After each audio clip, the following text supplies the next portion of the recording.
जर ह्यांनी पण आमची दखल नाही घेतली तर घुंगरं बांधून पेटी तबला ढोलकी गायिका मंत्रालयासमोर आम्ही उपोषण करणार। सांस्कृतिक मंत्र्यांना काय झालं थिएटरमध्ये जायला? तुम्ही त्या शाखेचे मंत्री आहे ना, तुम्ही बघायला पाहिजे ना इथं काय चाललंय ते। यांच्या वाद्यावरती थिएटर चालायचे ना, ढोलकी तबला पेटी। ते थिएटरवाल्यांनी थिएटर मालकांनी ते बंदच केले, कारण कलावंतांना पैसे द्यावे लागतात। लावणी म्हणजे अप्सरा, आता त्याची शर्पणाका झालेली आहे। महाराष्ट्राची सांस्कृतिक आणि लोककला असलेली लावणी आता सध्या फार जास्त महाराष्ट्रात पाहायला मिळत नाही। ही कला एकेकाळी खूप लोकप्रिय होती, मात्र ती सध्या लुप्त होती की काय अशी अवस्था सध्या महाराष्ट्र पाहतोय।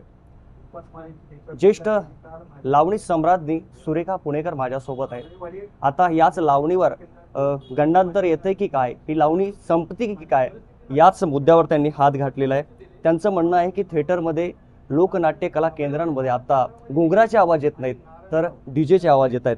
काय तुमची मागणी आहे आणि काय तुमचं म्हणणं आहे सगळ्यांचं? आमची एकच मागणी आहे, डीजे बंद झाला पाहिजे। डीजे बंद झाला। हा, कारण का 10,000 लोकांवरती उपासमारीची वेळ आहे। कलावंतांवरती पेटी तबला ढोलकी गायिका यांच्यावरती उपासमारीची वेळ आहे।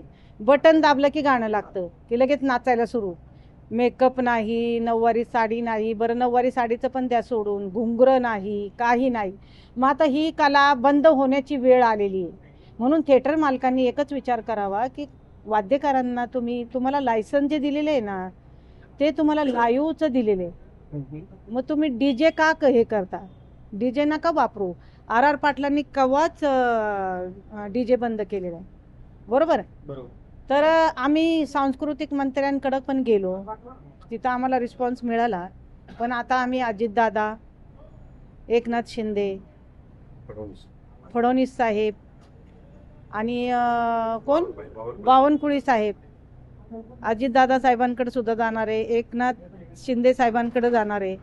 आणि जर ह्यांनी पण आमची दखल नाही घेतली तर घुंगरं बांधून पेटी तबला ढोलकी गायिका मंत्रालयासमोर आम्ही उपोषण करणार।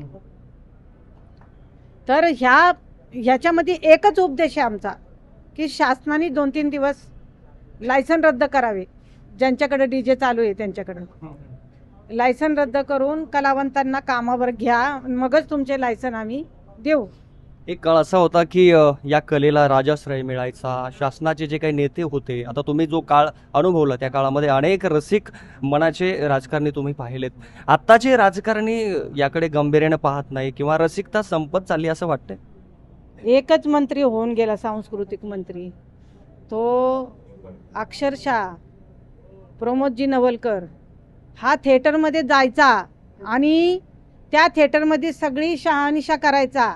आणि जे बाथरूम आहे ना, एका थिएटरला तर अक्षरशः त्यांनी सांगितलं उघड्यावरती आंघोळ करायला लावू नका लेडीजला, जास्त चांगले बाथरूम बांधा। या पद्धतीने त्यांनी सजेशन केलेले आहे सांस्कृतिक मंत्री प्रमोदजी नवलकर। अशा पद्धतीने सांस्कृतिक मंत्र्यांना काय झालं थिएटरमध्ये जायला? तुम्ही त्या शाखेचे मंत्री आहे ना, तुम्ही बघायला पाहिजे ना इथं काय चाललंय ते। मग आता तर हा डीजे, आज 10,000 कलावंत, त्यांच्या पाठीमागे घरचे खाणारे 5-7 लोक असतील, हे झाले किती? मग आता ह्यांना काम मिळण्यासाठी सरकारने पुढाकार घेतला पाहिजे, सांस्कृतिक मंत्र्यांनी पुढाकार घेतला पाहिजे। आणि सांस्कृतिक मंत्र्यांनी आम्हाला बरंचसं म्हणजे प्रोत्साहन दिलेले। जे नवीन म्हणजे मुली येत आहेत, मात्र त्यांना डीजेचे कार्यक्रम होतात, त्यामुळे आता त्यांच्या नोकरीवर गदा आली। म्हणजे जे आपली कला सादर करतात ती त्यांना संधीच जवळपास मिळणं शक्य झालं नाही, आता म्हणजे अशक्य झाले जवळपास या सगळ्या गोष्टीमुळे।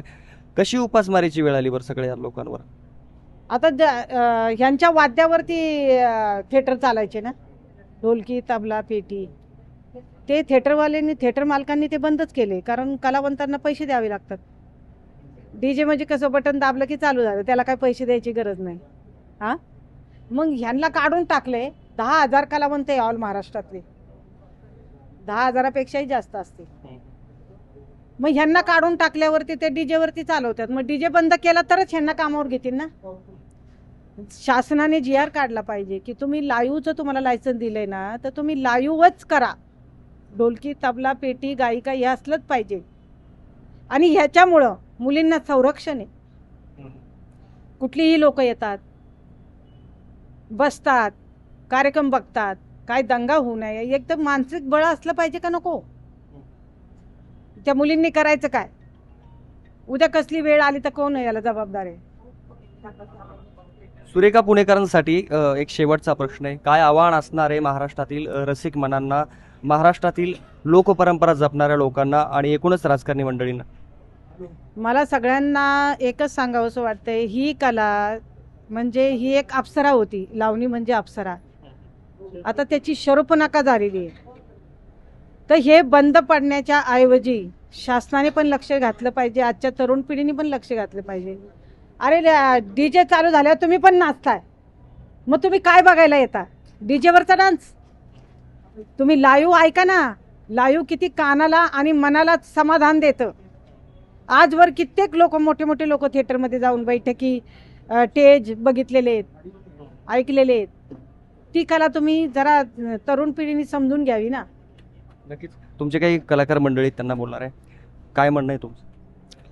सर्वप्रथम मी राजेंद्र जावळे, स्वर्गीय पद्मश्री यमुनाबाई वाईकर यांचा थोरला नातो. आज मी या क्षेत्रामध्ये 35 ते 36 वर्ष कार्यरत आहे.